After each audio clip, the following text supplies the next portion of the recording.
네, 안녕하십니까. 키움증권을 통해서 매일 오전 11시부터 90분간 시청자분들 찾아뵙고 있습니다. 마켓 11의 일부 이양입니다. 네, 안녕하십니까. 이승환입니다. 시장이 정말 이상한 것 같아요. 시장이 힘이 없어요. 네.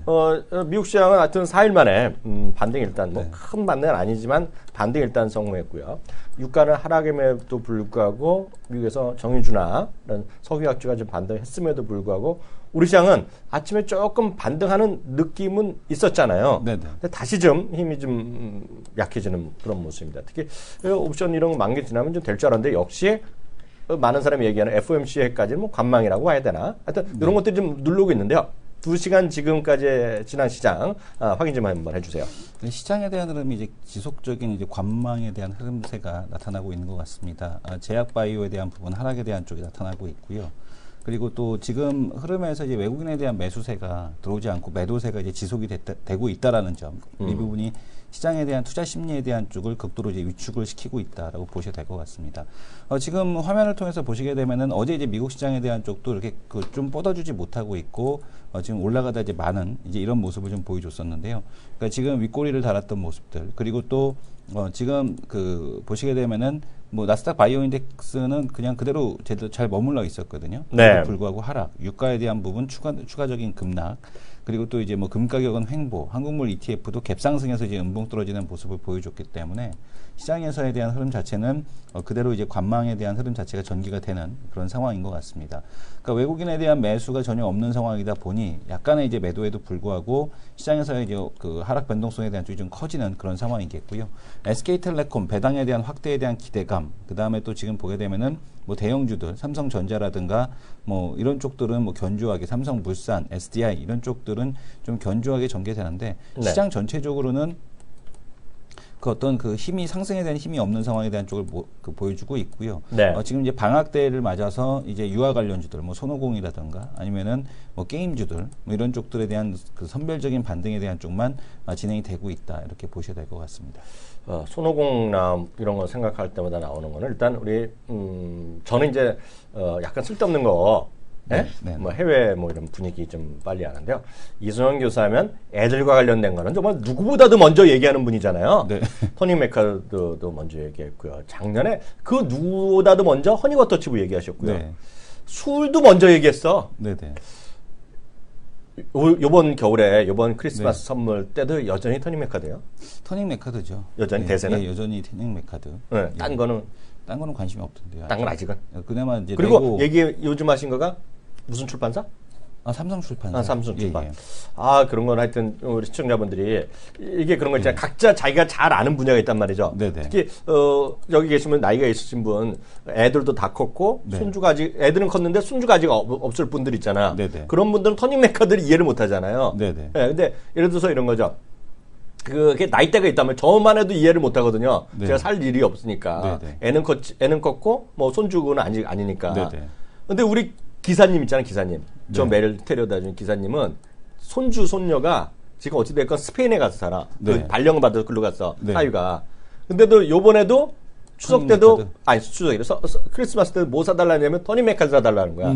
그래갖고 그 기사 아저씨랑 기사분이랑 기사 사모님이 갔다는 거야. 터닝 메카드 사러 어. 가셨으나 물건은 구할 수가 없고. 아니, 구했대요. 구하셨다. 구했대요. 근데 모르죠. 그 구했다는 것 자체가 이승현 교수가 보기에는 그 레벨이 아니겠지. 네. 그냥 가장 핫한 건 아니니까만 풀렸을 거 아닙니까, 물건이요. 네네. 그래갖고 각자 맞는 것들, 그런 것들을 좀 이해를 좀 하시고, 그런 세상의 흐름을 이해하셔야 될 것 같고요. 저는 이제 그런 것보다 이제, 하여튼, 스타워즈 이런 거 네. 먼저 좀 말씀해 드리려고 노력을 하잖아요. 네. 지금 보면 스타워즈는 하루가 멀다고 쏟아지고 있습니다, 지금요. 그래서 그런 것들이 우리나라뿐만 아니라 스타워즈와 관련된 거는 블룸버그가 제가 화면 어디 있으면 보여드릴 수 있겠는데, 블룸버그 어디에 보면 또 그거를 스타워즈를 3분 안에 보여주는 그런 영상 있잖아요, 요즘은. 네네. 요즘은 그런 게 유행이에요. 예전에 보면 작년 올해 해갖고 모여가는 6가지, 7가지였잖아요. 요즘은 모여가는 것을 1분 안에 소개해주면 이런 것들 있잖아요. 네네. 이런 영상이 요즘 그 히트치고 있는데, 카드 뉴스에서 카드 영상 같이 완전히. 네. 그런 게 좀 해외 언론의 대세인데, 하여튼 그런 것들도 있고, 하여튼 시장에서 그런 관련된 것들에 대한 흐름 계속 분석 좀 체크해 보셔야 될 것 같습니다. 오늘 특징주나 수급이라 보면 수급은 오늘도 외국인에서 매도가 나오고 있어요. 그런데 오늘도 다시 아침에 출발은 금융사, 증권사 상품이 오늘 좀 매수하고 있는데요. 최근에 어떤 특별하게 증권사나 중심에서 적극적으로 매수하는 걸 혹시 그런 건 좀 본 적은 있어요? 많이 사는 것들 추세적으로? 지금 증권사에서 추세적으로 많이 사는 쪽에 대한 쪽은 별로 그렇게 눈에 띄진 않고. 인버스 말고. 예, 인버스 말고. 인버스는 뭐 추세적으로 산다고 제가 분명히 말씀드릴 수 있겠고요. 최근에 저도 한번 찾아보면 최근에 한 일주일 동안 이런 거 0795 화면 있죠. 네. 영무 4는 모르겠는데 영무 3를 보면은요. 네. 제일 많이 산 거가 요번 일주일 동안 요번 주에 보면 수치로 보면 얼마예요? 100만 천만. 395개 가장 순매수한 게 코덱스 인버스예요. 코덱스 인버스. 네, 0795 하면 그다음에 아모레퍼시픽, LG화학, 삼성물산, 하나금융주제 이런 게 순서 들어가는데 압도적으로 코덱스 인버스가 많고요. 판 거 있죠, 판 거. 네. 판 거의 1위가 코덱스 200. 그러니까 일반인 네. 코덱스 추가하는 레버리지. 예. 2위가 레버리지입니다. 그러니까 증권사 상품은 순매수로 지금 간혹 하지만 그 순매수를 내용을 들어보면 어떤 종목에 대해서 아주 찍어서 산다거나 어떤 테마를 몰라 뭐 그런 것보다는 지금 시황으로 이런 걸 좀 보고 있지 않느냐. 다만 이런 것들을 지금 이렇게 좀 눌려놨다가 다음 주에 있는 FOMC의 회의 결과 이후에 시장의 변동성에 따라서 방향 확 틀 수도 있죠. 네. 그렇지만 아직까지 이번 주에 금융투자의 어떤 매수나 매수 추세를 큰 의미를 보긴 쉽지 않다. 이거 여러분들 0795 하면 04에도 맞아요? 0795 네. 갔나? 같습니다. 갔대요? 그러니까 네. 0795 화면 보시면 딱 나오잖아요. 딱 주체별로 딱 사자 팔자 날짜도 지정해서 볼 수 있기 때문에 그런 것들 우리 시청자들 좀 보시면서 대응하시면 네. 좋을 것 같습니다. 바로 다음 코너 들어가겠습니다.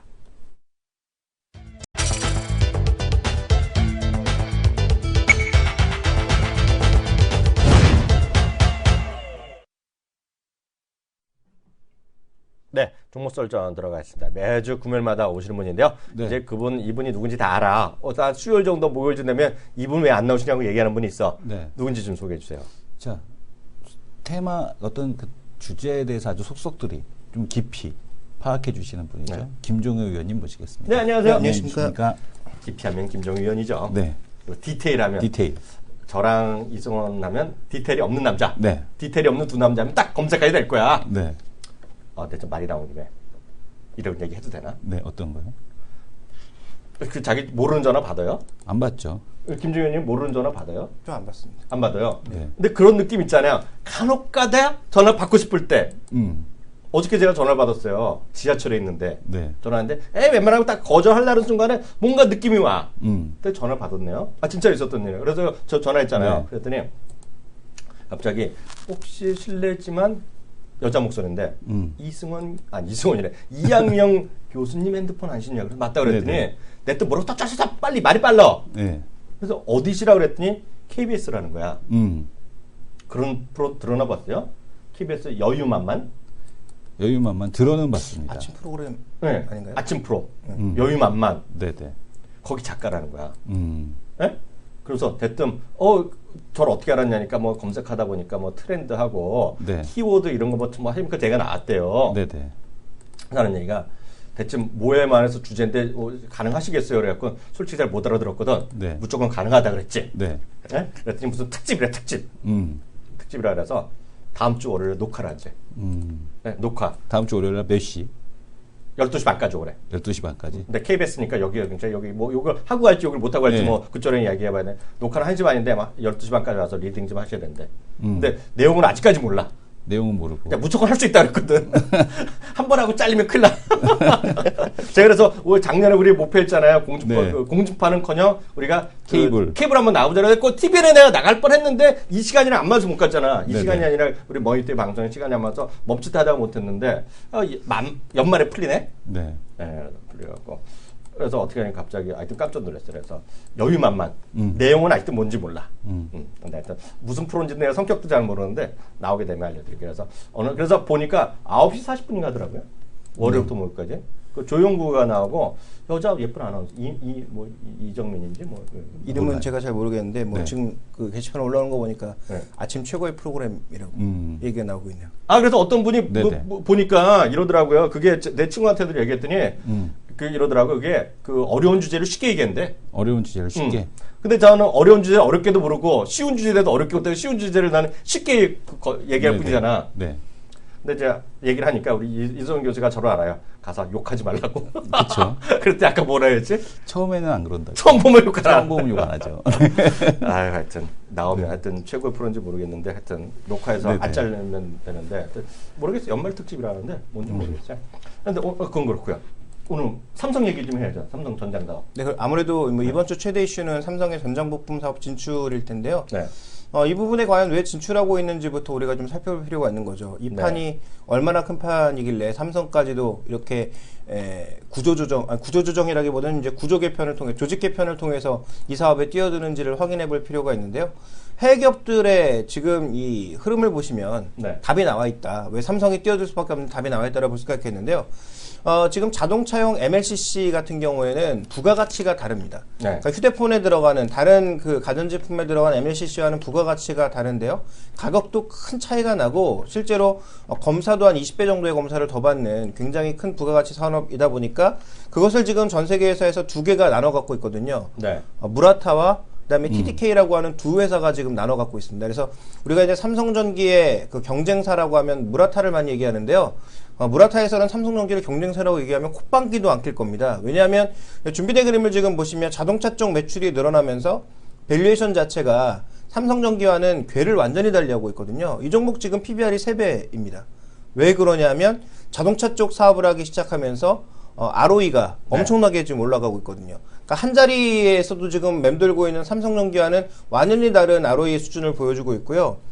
TDK도 지금 마찬가지입니다. 자동차용 매출이 늘어나기 시작하면서 전반적으로 주가가 100% 올랐습니다. 근데 자동차용 MLCC의 전반적인 이익률이 한 15%가량 되기 때문에 휴대폰이나 이런 쪽에 들어가는 것과는 지금 궤를 달리하고 있다라는 거죠. 그러니까 자동차 쪽으로 지금 가게 되면 자동차용 전장 부품에 들어가는 주요 부품들의 이익단이 모두 높은 상황이고 또 이 시장이 지금 막 성장하고 있고 앞으로 커질 시장이라는 점을 뭐 누구나 다 알고 있는 상황에서 삼성도 놓칠 수 없는 시장이다. 그래서 휴대폰은 향후 접을 수도 있는 시장임에 반해서 IoT 시장 중에 자동차 스마트카 시장은 이제 막 열리고 있는 시장이고 그 방향성이 우리가 흔히 얘기하는 자율주행 쪽으로 가게 될지 아니면 그냥 전기차 쪽으로만 가게 될지 굉장히 방향성이 많이 열려있는 시장이어서 그 안에 들어가고 있는 전기전자 부품을 생산해낼 수 있고 관련된 솔루션도 만들어낼 수 있고 시스템 온칩도 생산할 수 있는 삼성전자에게는 아주 좋은 먹거리다라는 거죠. 그래서 지난번에 말씀드렸던 그 니콘의 카메라 진출설과 마찬가지로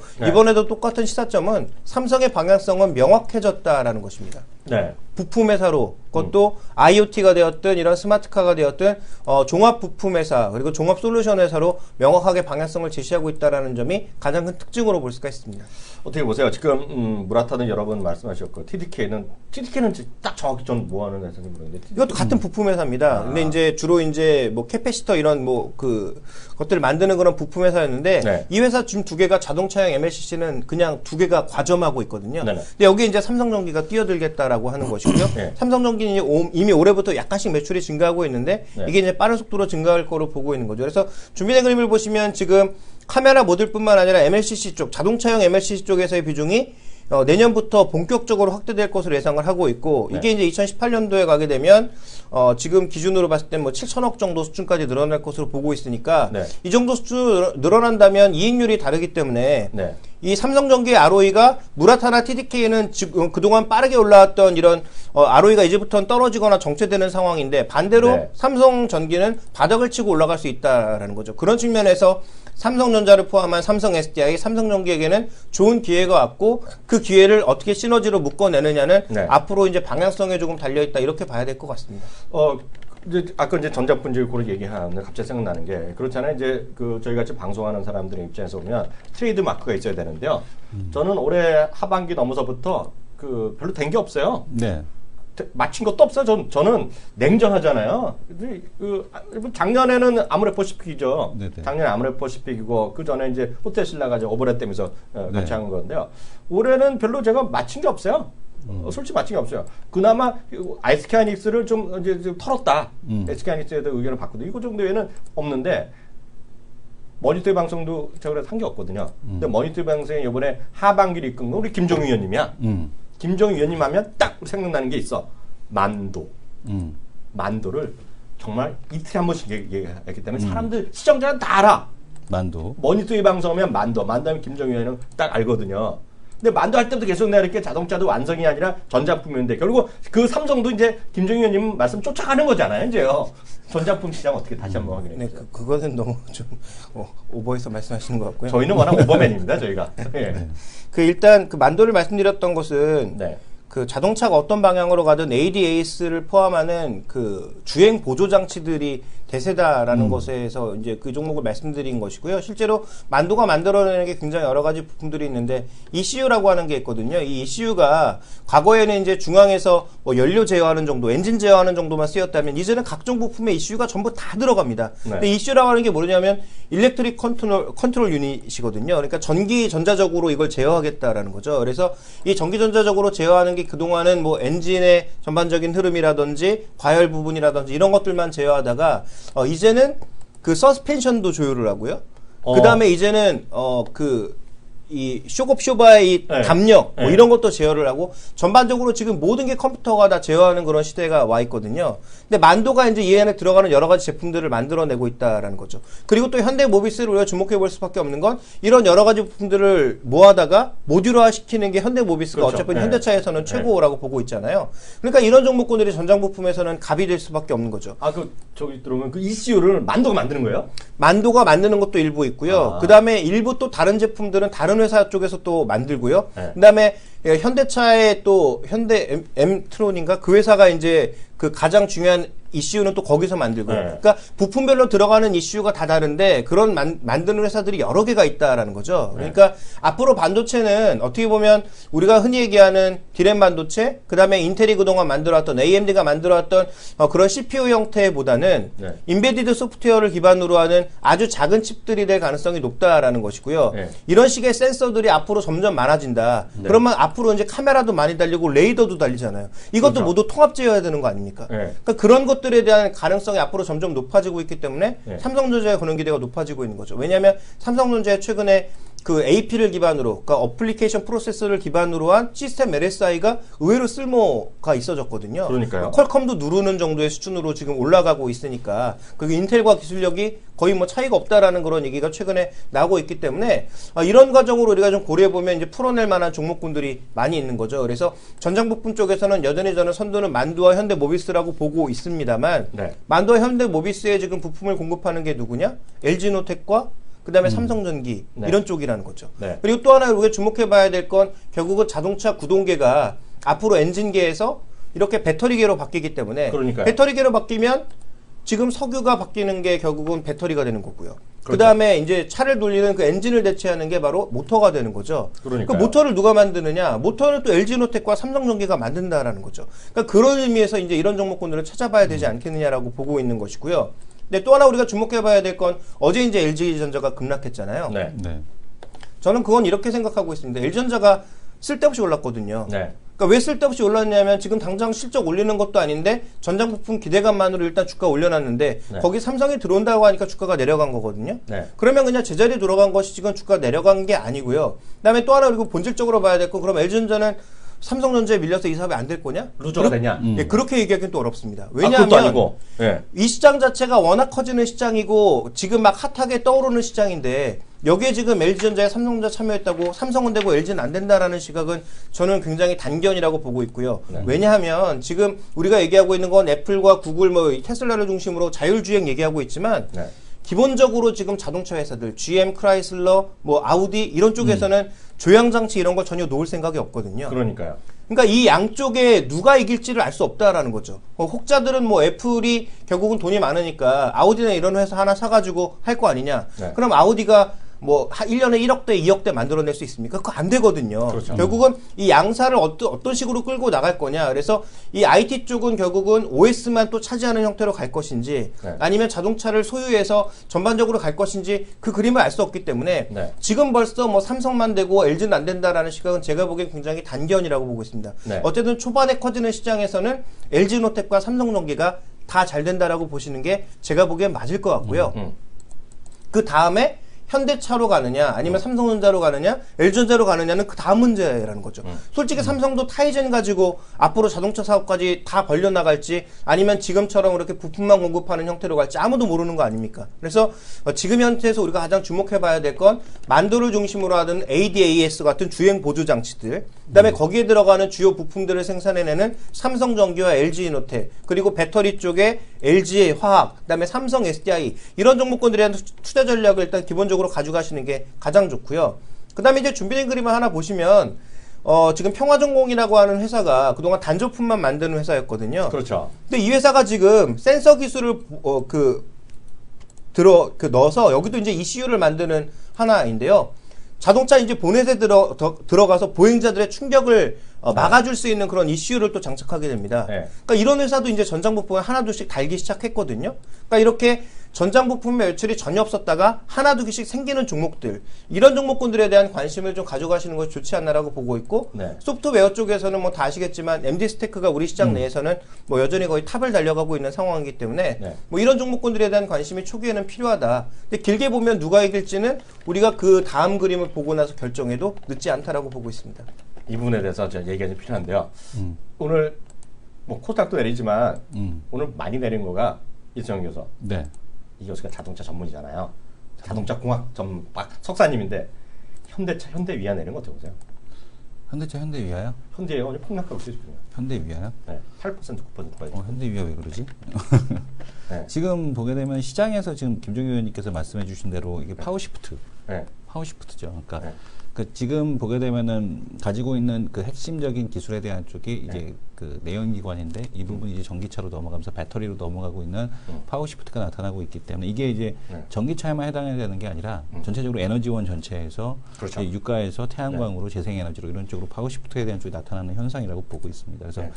제가 전공했던 내연기관은 네. 이제 사양산업에 대한 쪽으로 보셔야 될 것 옮겨 같고요. 타야지 이슈로. 네.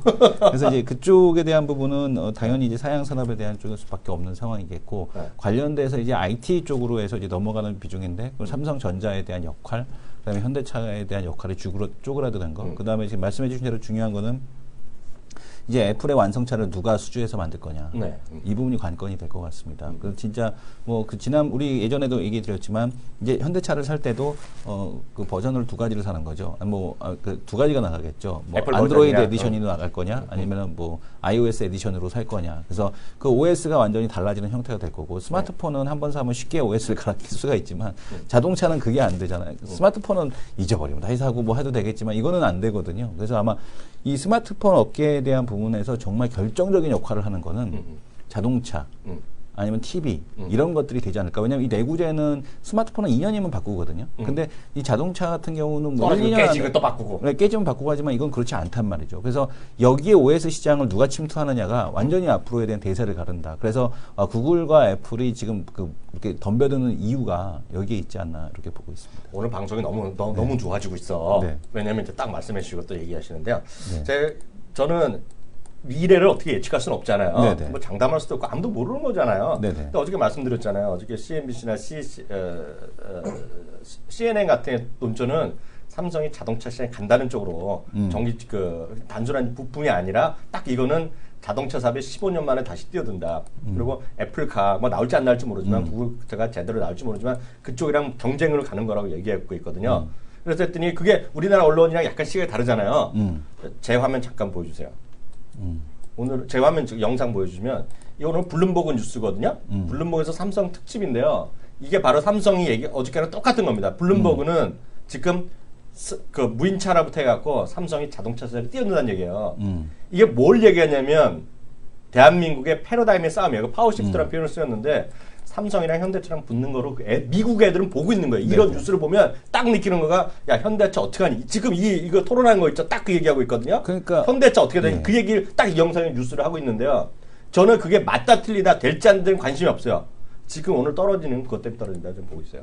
그래서 어제 그 컨소시엄 미래융합 자동차 뭐 그 컨소시엄에 대한 부분에서도 삼성전자가 안 들어가 있고 현대차하고 LG전자하고 같이 손을 잡았잖아요. 그러니까 지금 김종현 얘기해 준 대로 LG전자는 안 되냐? 안 되는 게 아니고 오히려 제가 보기에는 이 자동차 분야에서는 LG전자가 훨씬 더 많이 준비했다라고 그렇죠. 보고 있거든요. GM도 같이 뭐 전략적 파트너로 돼 있고 거기 얼라이언스로 들어가 있고 음. 구글하고도 하고 있고 애플하고도 그 공급망 거래에 대한 쪽이 이미 LGD 갖고 있기 때문에 오히려 저는 삼성에 대한 이제 삼성이라는 그 브랜드 네임 때문에 그 삼성에 대한 파괴력 때문에 그런데 이제 제가 보기에는 우리 LG전자가 그 분야에서는 한 단계 더 앞서 있는 거 아니냐. 왜냐하면 배터리 기술도 훨씬 더 마켓 쉐어도 높고 하기 때문에 전기차에 대한 베팅은 삼성이 아니라 LG그룹이 해야 되는 게 아닌가. 스마트카에 대한 쪽은 이렇게 보고 있습니다. 다만 문제는 뭐냐면 우리나라 국내 기업들의 그 문제가 뭐냐면 이 소프트웨어적인 거에 대한 투자를 너무 안 해왔거든요. 네. UI나 이런 부분에 대한 투자를 안 했거든요. 근데 현대차 같은 경우는 결국에는 하다 안 되니까 결국에는 그 슈라이더 데리고 오고 이번에도 둔커블케 데리고 오고 하면서 디자인을 완전 바꾸지 않습니까? 그런 부분에 대한 좀 전략적 투자에 대한 쪽이 LG가 됐던 삼성이 됐건 좀 필요하지 않은가. 이런 게 좀 생각을 합니다. 그 또 하나 이제 중요한 게 뭐냐면 그 자율주행에 있어서는 우리나라 기업들이 되게 뒤처질 수밖에 없는 게 이게 딥러닝이 필요하거든요. 그렇죠. 근데 이 딥러닝을 갖고 있는 게 지금 MS 그리고 구글 그다음에 뭐 애플 쪽도 이제 연구는 하고 있지만 다른 회사에 비해서는 비교적 뒤쳐져 있는 걸로 알고 있고 그 알고리즘과 관련돼서는 또 IBM이 또 앞서 나가는 모습이고 이렇거든요. 그래서 이 딥러닝과 관련된 기술을 과연 누가 얼마나 확보하느냐도 관건인데 현대차도 지금 뭐 거의 없다라고 봐야 되겠고 삼성전자도 마찬가지거든요. 그래서 이 하드웨어 기술만 갖고 있는 지금 한국 업체들이 과연 어디까지 나갈 수 있냐에 대한 고민도 좀 필요한 상황이고요. 우리가 지금 하드웨어 쪽에서 계속 부품단이나 이런 쪽의 경쟁력을 가지고 앞으로 간다면 얘기는 제가 보기엔 대박은 못 쳐도 중박은 친다라고 보는데 여기서 만약에 어설프게 뭐 딥러닝까지 가고 뭐 그다음에 뭐 그 우리가 흔히 얘기하는 이 시작하는 회사들 인수해 가지고 이것까지 우리가 해서 뭐 OS까지 가보겠다라고 하는 순간 제가 보기엔 이거 박살날 수 있거든요. 그래서 지금은 어쨌든 연합으로 가는 형태가 될 가능성이 높고요. 지난번 CES에서도 분명히 연합들이 많이 만들어졌지 않습니까? 애플을 중심으로 해서는 우리가 흔히 얘기하는 고급차들이 묶여서 하나의 얼라이언스를 형성했고요. 그다음에 현대차는 구글도 쓱 발을 들이밀었지만 실제로는 크라이슬러와 함께 MS 쪽으로 발을 들이밀었고요. 그다음에 또 구글 중심으로 또 뭐 몇 개 회사들이 또 뭉쳐서 가는 그런 흐름이었거든요. 그러니까 지금 현재 구간에서 자율주행으로 가기 위해서는 결국 딥러닝과 함께 인공지능과 관련된 것까지 얘기가 돼야 되는데 이 부분에 있어서는 글로벌 기업들이 거의 다 독점한 그런 상황이기 때문에 국내 시장에서 자율주행까지 가기에는 조금 어려운 부분이 있다라는 점도 더불어서 우리가 좀 생각을 해봐야 될 것 같습니다. 이게 맞습니다. 그 시장에서 이게 아주 오늘 벌써 어떤 분이 여기 그러시잖아요. 지금 이게 그 세 분이 나오시면 방송이 알차진다는 거야. 그러니까 우리 둘끼리 하면 절대 안 되는데 나오니까 고퀄 방송이 때문에. 고퀄. 네, 맞는데 이게 보세요. 요즘 저는 삼성이랑 하여튼 저는 이렇게 보고 있어요. 지금 해외에서 제 시각은 삼성이 새로운 분야에 들어갔다는 거에 지금 대세로 뉴스는 나오고 있어요. 근데 그게 현지가 될지 안 될지 그거 모르죠. 아무도 모르는데 미국 쪽의 뉴스는 그렇다는 얘기라고 제가 다시 한번 분명히 말씀드리겠고요. 문제는 이거죠. 결국 삼성은 왜 그렇게 될 수밖에 없느냐는데요. 이것도 모르는 미래에 관한 얘기니까 아무도 모르는데요. 요즘 보면 뭐 CNN 됐고 이런 데 뉴스가 많이 나오는데 그런 데 많이 우리나라 번역 뉴스도 제가 본 거 흘릴게 보고 갔는데 5년 후에 스마트폰이 사라진다 이런 뉴스 보셨잖아요. 네, 맞습니다. 이거 제 화면 잠깐만 잡아주세요. 제 화면 잡아주세요. 제 화면이요. 보면 딱 제목 자체가 Why Smartphone Could Be Dead in 5 Years. 왜 5년 후에는 스마트폰이 죽느냐는 건데 여기에 나오는 거가 바로 이런 겁니다. 왜 그러냐면 아티피셜, 그러니까 AI가 결국 스마트폰을 죽인다는 것이고요. 또 하나에 보면 오늘 블룸버그 이런 데서 설문조사한 게 있어요. 그 어디더라? 어떤 그 가트너에서 설문조사한 거 보는데 제가 찾아봐드릴 게 있다 되면 시간 되면 딱 보면 왜 이렇게 스마트폰이 없어질 수 있냐면 웨어러블이 커진다는 거예요. 앞으로 5년 후에는 웨어러블이 일반화된 건 80% 이상의 사람들이 이렇게 대답을 하고 있거든요. 그러니까 꼭 전화가 아니라 몸에서 있고 뭐 전화가 다 될 수 있다는 거죠. 손에 쑥 들어올 거 다 되고 이런 거 되는 거잖아요. 네. 그러니까 삼성은 이걸 일부에서 얘기하는 5년에 없어진 그 스마트폰을 죽으면 뭘 가겠냐는 거니까 여기에 그 융합인 스마트카로 가는 거죠. 아니 지금 우리 그때 봤던 홀로렌즈 같은 경우만 진짜 이게 나오게 되더라도 작년 초에 이 홀로렌즈에 대한 얘기가 있었잖아요. 네. 근데 지금 보게 되면 이 홀로렌즈에 대한 쪽이 내년에 이제 나온다라고 얘기를 하고 있는데. 이성 교수 화면 좀 잡아주세요. 네. 네. 지금 보게 되면은 이런 홀로렌즈에 대한 부분만 나와도 시장에 대한 부분에 대한 큰 변화에 대한 쪽이 나타나지 않을까. 웨어러블 쪽에서. 오히려 구글 글래스보다도 이 홀로렌즈 같은 경우가 훨씬 더 의미 있다라고 보고 있거든요. TV도 없앨 수 있고 전화기도 없앨 수 있고. 왜냐하면은 마이크로소프트가 스카이프 인수했잖아요. 네. 그러니까 스카이프 같은 경우도 그 진짜 이렇게 TV도 이렇게 키워서 볼 수 있고, 그 다음에 전화도 그대로 하고, 그 다음에 PC하고 연동을 시키고 이렇게 되면 홀로렌즈 누구든지 다 안경을 쓰면서 네. 지금 그 생활을 할 수밖에 없는 그런 상황이 아닌가. 그래서 이 가상현 내년부터 본격적으로 VR 기기들이 이제 그 판매가 시작이 되거든요. 99달에 팔아갖고 그냥 바로 매진됐잖아요, 삼성께. 네, 그 12만 원에. 그러니까 네. 지금 보게 되면 스카이프로 전화하는 거 아닙니까? 네. 그러니까 이런 식으로 전화도 이렇게 필요 없을 수 있고, 이 홀로렌즈 하나 장착하는 게 그러네요. 만약에 나오게 되면 상당히 이제 의미 있는 변화 이런 쪽으로 나타나지 않을까. 그러니까 제가 보기에는 하여튼 삼성과 현대가 네. 친한 거가 끝났어요. 네. 왜냐면 이게 그 아들 때 들어가면서 워낙은 뭐 서로 친하다, 선배님, 네. 형님 했다고 뭐 자기가 어울렸다는데 일단 아무것도 아니지만 자가 하나가 아니겠잖아요, 그분이. 네, 네. 그렇지만 그 다음에 그 체험회를 바꾸신 다음에 뭔가 틀어졌어 지금. 거기다 그때 틀어졌더니 웃었잖아. 아니 서로 친하지. 만나면 악수하고 네네. 뭐 술 마시고 와인도 마시겠지만 네. 지금 전 모르죠. 네. 저는 그래도 두 분이 친하다고 보고 있으나 신은하는 하긴 하겠지. CNN이나 CNBC, 블룸버그나 해외 언론이 보는 거 그리고 외분이 네. 이런 걸 좀 안 좋게 보는 거는 삼성이 들어갔기 때문에 현대차의 그 친했던 재벌 그룹에서 네. 전쟁이 붙었다는 거예요 지금. 그러니까 프렌드십은 왜냐면- 유지되나 이제 비즈니스 그렇죠. 쪽에서는 예, 그렇죠. 아주 최악의 할 거다. 맞아요. 프렌드십은 유지되겠지. 형님하고 하면서. 이제 이게 영역이 겹치는 거잖아요. 그거죠. 15년 만에 자동차 산업에 들어간 거가 현대차라 보면 아픈 거죠. 그래서 하여튼 모르겠어요. 현대위가 왜 떨어졌는지 모르겠으나 뭐 이유가 있겠죠. 네. 그렇지만 하여튼 뭐 악재가 있는지 모르겠으나 보셔야 될 것 같고요. FOMC 얘기도 좀 잠깐 해주셔야죠. 네. 다음 주 최대 이슈인데. 그 FOMC를 앞두고 우리가 좀 생각해 봐야 될 건 이제 종목군들 흐름이라고 보고 있는데요. 뭐 지금 미국 시장에서 이틀간 가장 크게 반등하고 있는 게 이제 소재 쪽 종목이거든요. 네. 뜬금없이 그 US 스틸 같은 종목이 이틀간 20%가 넘게 급등을 했단 말이에요. 그러니까요. 그것도 거래를 대량으로 실으면서 반등을 했기 때문에 이런 종목군들의 반등이 왜 나오는가? 가장 기술적으로 낙폭이 워낙 컸으니까 이제 반등이 나오는 거라고 봐야 되겠죠. 지금 반등한 게 보이지도 않잖아요. 워낙 많이 빠져가지고 이틀간 20% 반등했는데도 반등한 게 보이지가 않고 있습니다. 그래서 네. 지금 워낙 많이 빠졌다라는 측면에서 이제 기술적인 요소가 분명히 있다라고 봐야 될 것 같고요. 뭐 알코올을 포함한 에너지 기업들이 같이 반등하고 있으니까 이게 FOMC를 기점으로 해서 지금 시장에서 얘기하고 있는 것 중에 하나가 달러 강세가 멈춘다라는 얘기를 하고 있거든요. 그게 뭐 일시적이긴 하겠지만 어쨌든 달러 강세가 멈추게 되면 가장 먼저 움직일 수 있는 종목군들이 낙폭과대주다 이런 얘기가 흘러나오고 있는 것이잖아요. 그래서 네. 우리 시장 내에서도 뭐 낙폭과대주들 지금 너무나 많죠. 뭐 해운주, 조선주, 뭐 철강, 건설, 신저가에 들어가 있는 종목군들이 뭐 한 200개도 넘잖아요. 네. 그러니까 이런 종목군들이 이번에 FOMC를 기점으로 해서 달러의 강세가 멈추고 서서히 이제 반등을 시도할지 여부를 좀 살펴볼 필요가 있지 않나. 왜냐하면 쇼커버 생각해 봐야 되겠죠. 배당을 생각해 봐야 되겠죠. 네. 그다음에 프로그램 매수세 유입을 한번 생각해 본다면 연말 정도까지는 이들 종목이 최소한 시장보다 강할 가능성에 대해서 그러니까 단기 트레이딩 관점에서는 한 번 정도 고민이 필요하지 않느냐. 그럼 반등이 나와서 계속 반등이 이어질까? 그 부분에 대해서는 뭐 누구도 장담할 수 없는 거고 달러가 계속 약세로 갈지도 누구도 장담할 수가 없는 거죠. 그래서 기술적인 타이밍 정도로 한 번 정도는 고민해 보실 때가 되지 않았나. 네. 그래서 뭐 단기적으로 이제 현금이 좀 많으셨던 분들은 한 번 정도 고민이 필요한 시기라고 보고 있고요. 그다음에 이 종목의 비중이 너무 높다. 이러신 분들은 이번 반등을 이용해서 조금 줄여놓는 게 차라리 더 낫지 않을까? 이런 의견도 말씀을 드리고 싶습니다. 네, 오늘 너무 늦었습니다. 오늘 이렇게 해서 두 가지 주제, 특히 오늘 전장품에 관해서 워낙 또 해박한 지식, 네. 고퀄러티 방송을 또 할 수 있게 도움 주셨습니다. 오늘 말씀 감사합니다. 감사합니다. 오늘 말씀 감사합니다. 감사합니다.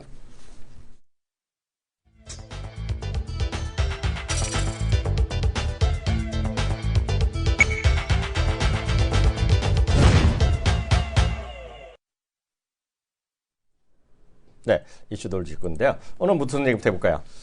재밌는 그 보고서가 하나 있었는데 네. 이제 이게 어제 나왔던 거 보고서? 네.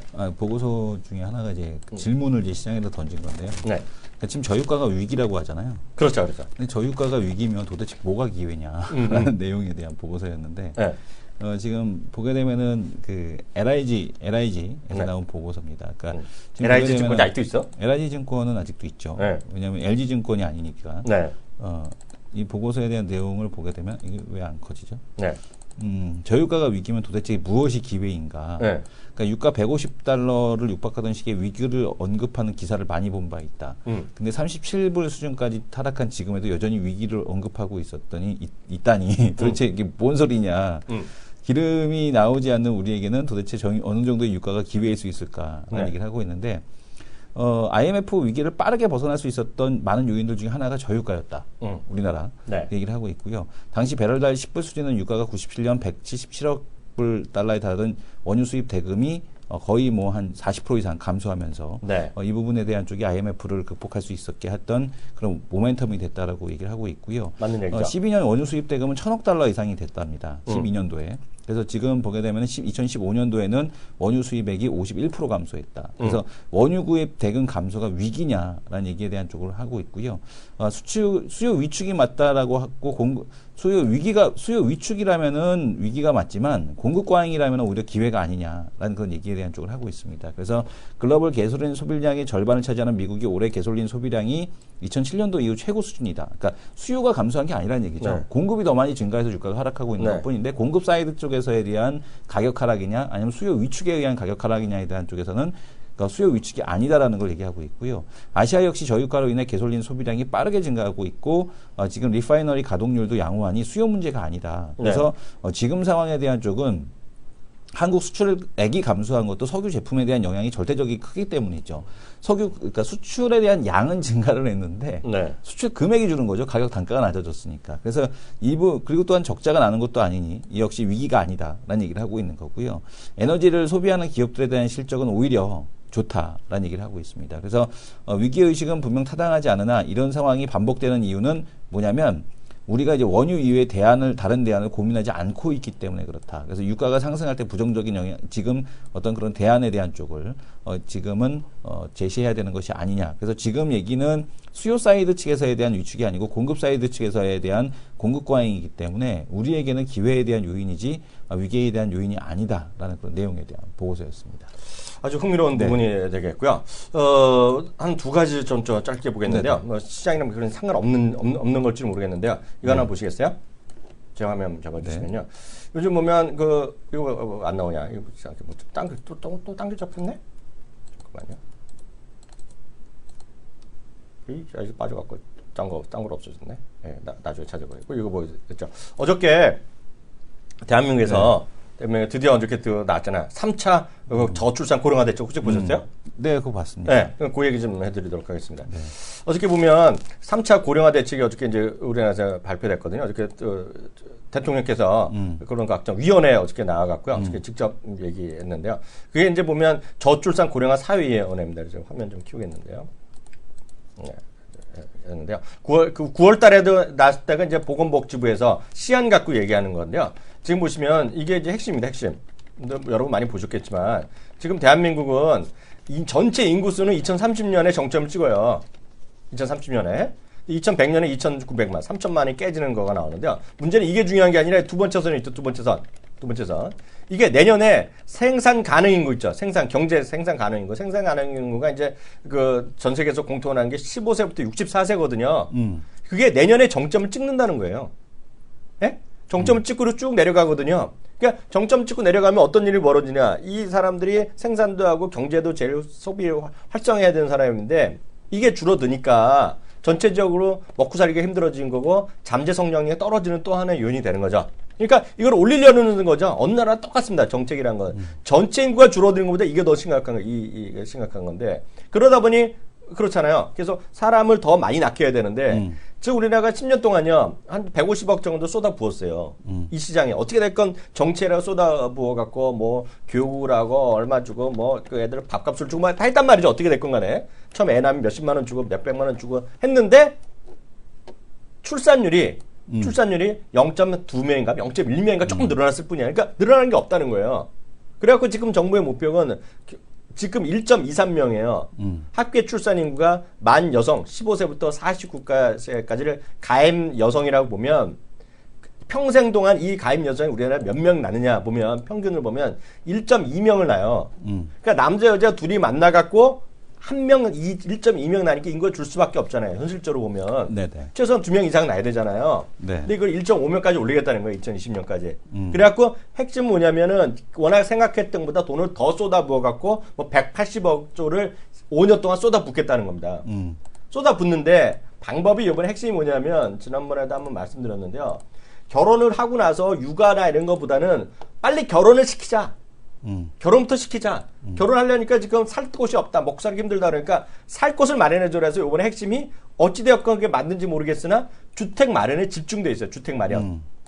무슨 얘기인지 아시겠죠? 그래서 결혼이나 만원이나 비혼을보다는 핵심적으로 하는 거예요. 그래서 나온 거가 신혼부부 임대주택을 5년간 13만 5천 가구를 하고요. 무슨 말인지 아시겠죠? 그리고 전체적으로 어린이집 이런 거를 국공립 어린이집 이런 걸 확대해 갖고 한다는 얘기가 되겠고요. 관심은 주택인데 그래서 행복주택 총량 14만 건데 약 40%를 신혼부부한테 배정한다는 얘기가 되겠고요. 특히 이번에 재미나는 건 이건 처음 봤는데 하남 미사리 성남 고등 어딘지 모르겠어요. 과천 지식산업단지 서울 오류동에는 신혼부부 특화 행복주택 단지를 5,800규모를 조성한대. 전 세계 처음이야. 전 세계 처음. 예? 그러니까 그 신혼부부들 살 수 있는 단지를 집단지로 만들어준대요. 예? 그리고 신혼주택을 먼저 해주고. 무슨 얘기인지 아시겠죠? 거기다가 그러니까 이렇게 되면 저는 이렇게 모르겠어요. 그 워낙 처음 나온 게 아니기 때문에 맨날 이럴 때마다 올라가는 것이 무슨 지나가면 제로투 세븐도 있고 등등 있을 거 아니에요. 젖병 만드는 것도 있고 뭐 했는데 저는 이렇게 냉정하게 보고 있어요. 그게 그것 때문에 좋아질 게 뭐 있겠냐는 거예요. 그러니까 더 낫겠냐는 거예요. 그럼 여기서 오히려 돈을 버는 놈은 누구냐? 돈을 버는 누구겠어요? 건설사지. 건설사가 돈 벌고. 네. 예를 들어 이런 거 있죠. 유치원 하는 사람들이 공동으로 받아서 혜택 받잖아요, 또. 그런 것도 있잖아요. 네. 그리고 선생님들 좋아지겠죠. 선생님들 많이 네. 충원하니까. 그런 거 좋아지면 뭐 있겠냐는 거죠. 그래서 오히려 이런 것들이 역발상적으로 결국 이런 것이 결국은 시청자분들 들으실 때 여기 들어오신 분들이 야, 저게 맞겠다 그러면 그런 관련주를 사면 되는 거고 이게 잘 되겠냐 하는 것은 결국 이거는 그래서 약간 뒤로 우리가 돌아서 생각하지만 그래서 결국은 고령화는 계속될 수밖에 없고 그러잖아요. 현실적으로. 그래서 매번 나오지만 무슨 로봇가 됐건 무인차가 됐건 뭐 헬스케어 이런 것들 있잖아요. 그쪽으로 가는 게 오히려 낫다는 얘기죠. 무슨 얘기인지 아시겠죠? 예. 그러니까 이거 한다고 해서 그 애를 더 많이 낳겠냐고요. 왜냐하면 기본적으로 애들 유치원 보내고 뭐 하는 비용만 해도 얼마야. 네. 그 거의 뭐 대학교 등록금인데. 네. 그것도 일반 유치원 보냈을 때 그냥 그 정도고 막 영어 시키고 뭐 하고 해봐요. 네. 그 돈이 뭐 네. 거의 대학교 등록금이잖아요. 네네. 그러니까 지금 이미 그런 상황 속에서 뭐 지금 가처분 소득은 계속 감소하고 있고, 네. 그러니까 지금 뭐 집을 사도 계속 빚을 갚아야 되는 거고, 네. 그 다음에 뭐 쓸 돈은 없고, 그렇다고 해서 진짜 그 고용에 대한 부분도 불안정하고 이러다 보니까 네. 시장에 이런 정책이 나온다고 하더라도 이게 네. 좀 일관적으로 네. 전체적인 정책이 일관성을 갖고 가야 되는데 네. 지금 상황에서는 이런 정책이 나와도 먹혀들기가 상당히 좀 어렵지 않겠나 네. 이렇게 보여집니다. 아, 네. 오히려 어저께 네. 정말 기가 막힌 거 나왔잖아요. 네. 네, 그거 있죠. 저 뭐야. 그 대통령께서 하신 말씀 들었어요? 안 들었습니다. 어? 관심이 없습니다. 아니, 나는 어떻게 뭐 깜짝 놀랐어요. 네네. 대통령께서 이런 말씀 하셨어요. 혹시 이거 보신 분 계실지 모르겠는데요. 네. 그다 클릭해놨는데 사람들이 결혼 안 하고 애를 안 낳잖아요. 그러니까 이거를 하셨어요. 좀 집에 빨리 가라고? 육아 애들 보라고 남자들? 이거 봐봐. 네네. 야근 회식 줄이고. 예? 네. 야근 회식 줄이라는 거야, 줄이라는 거. 야근하고 싶어서 하나. 그러니까 하지 말라는 거지. 네. 회식 줄이라는 거잖아. 네. 그래서 이제 이걸 딱 보는 순간 이거는 음주가 뭐 주식이 폭락할 줄 알았거든. 네. 근데 이것들이 말을 안 듣네. 네. 오늘도 오늘 아까 내가 안 봤는데 누가 얘기했더니 연말이기 때문에 오르죠. 무학이 오른다는 얘기했더라. 네. 연말이니까. 근데 하여튼 이 정도다 이거죠. 그래서 그만큼 심각하다. 음. 무슨 얘기인지 아시겠죠? 다음 코너 들어갑니다.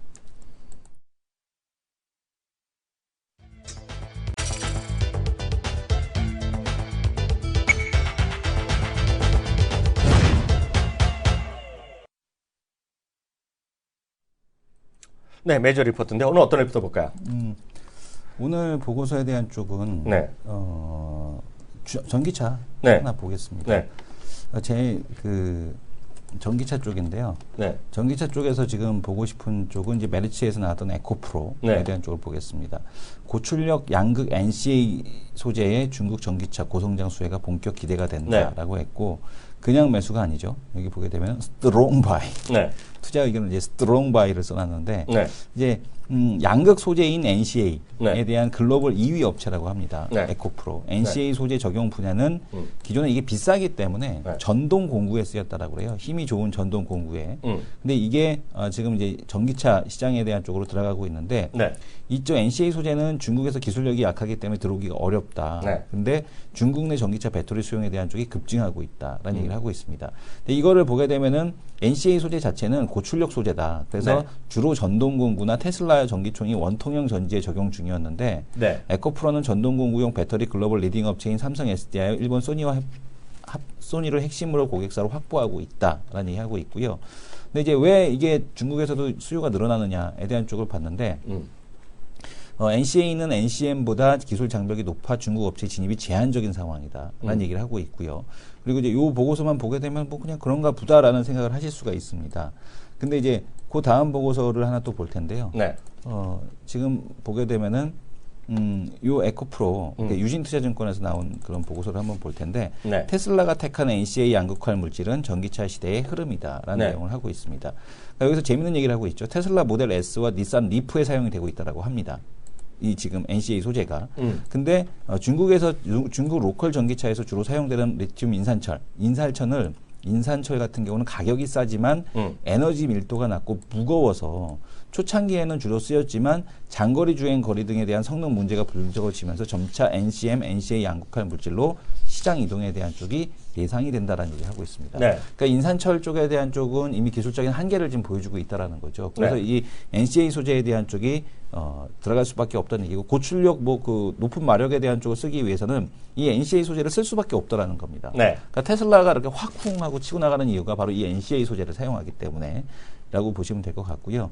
또한 미국 전기차 업체 및 중국 전기버스로 신규 매출이 이제 발생하고 있다고 합니다. 그러니까 중국 쪽에서 왜냐하면 특히 이제 버스 같은 경우는 높은 출력에 대한 부분을 내보내야 되는데 네. 기존의 인산철로는 한계가 있다는 얘기죠. 그렇죠. 그래서 NCA 소재에 대한 쪽으로 가고 있다라는 얘기를 하고 있습니다. 그래서 전기차 핵심 부품인 배터리에서에도 핵심 소재, 양극화 물질을 생산하는 기업이다. 그래서 이제 이 부분이 전기차 관련 핵심 기업으로 프리미엄을 받을 거다라는 얘기를 하고 있습니다. 그래서 지금 보게 되면 유진투자증권에서도 지금 보게 되면은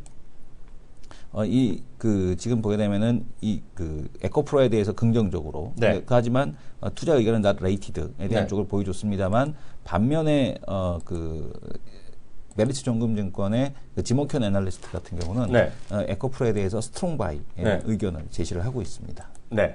하나 더 볼까요? 네. 지금 이제 하나 더 오늘 볼 텐데 오늘 이제 나왔던 로엔 얘기죠, 로엔. 로엔입니다. 네, 네. 그러니까 오늘 러티비랑 한 거. 보게 되면은 막 MOU 한 장 갖고 막 이렇게 급하게 올라가는 종목들이 너무 많은데 내년엔 대세야. MOU 주식 테마가. 그러니까요. 오늘도 보게 되면은 진거금 100%짜리 종목 하나가 뭐 유통업체하고 MOU를 맺었다. 로엔이 100%야? 100%만 말하면 아니 그거 말고 다른 업체 하나가 뭐 포자로 시작하는 기업인데요. 그게 뭐 상한가를 가기도 하는데 MOU 한 장 갖고 가요. 돈 꽂히는 기업도 지금 잘 안 가는데. 그러니까. 참 어이가 없습니다. 그래서 이제 지금 보게 되면은 중국 그 르티비와 학자법인에 대한 MOU를 또 로엔이 체결을 했다라고 합니다. 네. 로엔의 목표 주가를 상향을 했는데 네. 지금 르티비 합작법인을 통해서 문화 플랫폼으로 도약을 할 수 있다. 그래서 지금 보게 되면은 특히 문화 콘텐츠 쪽에서 이런 그 MOU 체결이나 아니면 같이 일을 할 수 있는 애들, 네. 관시를 만들고 있는 애들 같은 경우는 이제 계속해서 좀 볼 필요가 있지 않나라고 보고. 참고로 있고요. 잠깐 말씀드리면 네. 그 여기 LTV, 르티비도 하고 뭐 중말로 네. 러티비라고 발음하는데 네. 제가 발음 모르겠으나 네. 르티비는 주목을 하셔야 될 회사입니다. 지금 네. 보세요. 르티비란 거는 물론 스마트폰도 만들고요. 네. 르티비가 뭐냐면 중국판 넷플릭스라고 보시면 돼요. 네. 네, 그리고 르티비를 갖고 있는 사람들은 평생 무료예요. 지금 그걸 보는 게요. 네. 그래서 그런 게 있고 그게 합법인지 비합법인지 모르겠는데 우리나라 것도 다 보이거든요. 우리나라 거 뭐 엠넷이나 뭐 드라마 요즘 거 하려 그러면 이제 회원이어야 되는데 지옥도 맞아야 되는데 하여튼 르티비가 엄청 유명한 것은 맞습니다. 지금요. 예. 그래서 지금 보게 되면은 여기가 보게 되면 최근에 뭐 벅스 같은 경우는 뭐 지금 그 페이코 통해서 네. 뭐 결제하게 되면 600원인가 뭐 이렇게 네. 한다고 해줬고 근데 지금 보게 되면은 로엔 같은 경우는 뭐 전통의 이 스트리밍 강자죠. 네. 왜냐하면 SK텔레콤하고 같이 하고 있기 때문에 네. 당초 예상치인 유료 가입자의 아이유죠, 증가. 아이유. 네. 네. 그리고 또 지금 보게 되면은 A큐브 엔터테인먼트 인수, 네. 그죠?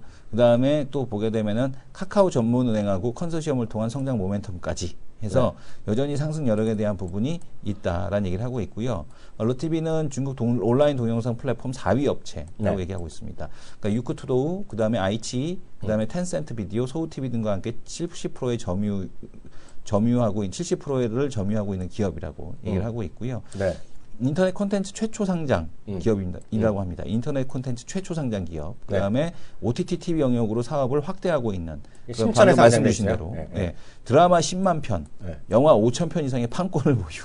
네. 하고 있다라고 합니다. 그래서 어쨌든 간에 이 르티비 같은 경우가 컨텐츠 쪽에서는 최강자. 네. 그러니까 맞아요. 콘텐츠 넷플릭스라고 쪽에서는 보시면 돼요. 예. 네, 상당한 이제 네. 강한 그런 그 파워를 좀 보유하고 있다라고 볼 수 있겠고요. 네. 그 다음에 재밌는 거는 여기가 또 FNC 엔터 네. 지분 5%를 취득.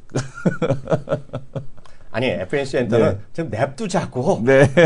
그냥 무리있게 냅둬보자고 네네. 예. 자꾸 떨어진다고 욕하지 마세요. 그래서 이제 이런 것들에 대한 모멘텀들을 네. 상당히 많이 보유하고 있다. 그래서 이제 로엔 같은 경우는 많이 올라오긴 했습니다만 네. 최근에 이제 조정을 좀 받았죠. 최근에 조정을 받고 있는 상황이긴 한데 여전히 성장에 대한 흐름에 대한 그림을 네. 잘 그리고 있다. 이렇게 보고 있습니다. 하나대투증권에 대한 보고서였고요. 네. 내년도 영업이익은 한 760억 정도에 네. 대한 쪽을 예상을 하고 있습니다. 그래서 지금 상황에서는 여전히 성장에 대한 그림이 잘 그려지고 있고 내후년도는 1,000억 이상에 대한 영업이익에 대한 쪽이 나오지 않을까 이렇게 예상을 하고 있습니다. 아니 보니까요. 네. 제가 출연을 하긴 하는 것 같아요. 네, 네. 지금 또 문자가 왔어. 방송 중에. 네. 쪽팔려. 네.